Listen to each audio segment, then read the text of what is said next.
Quand on pense 3D, on imagine souvent ces fameuses lunettes rouges et bleues. Mais d'où vient cette technique et comment est-ce que ça marche exactement?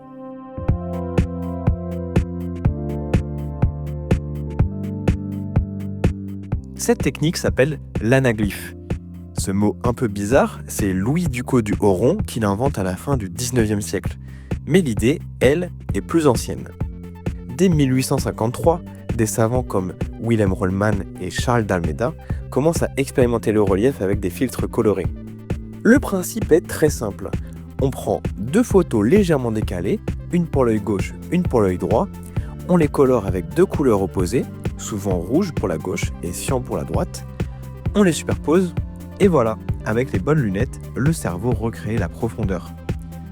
Ce petit décalage entre les deux images, on l'appelle la parallaxe. C'est lui qui donne cette impression de relief. Très vite, l'anaglyphe devient super populaire. Tourisme, publicité, éducation, bande dessinée et même au cinéma. En France, une génération entière se souvient du film L'étrange créature du lac Noir, diffusé en 3D sur TF1 en 1982. Pour l'occasion, les lunettes étaient offertes dans les programmes télé.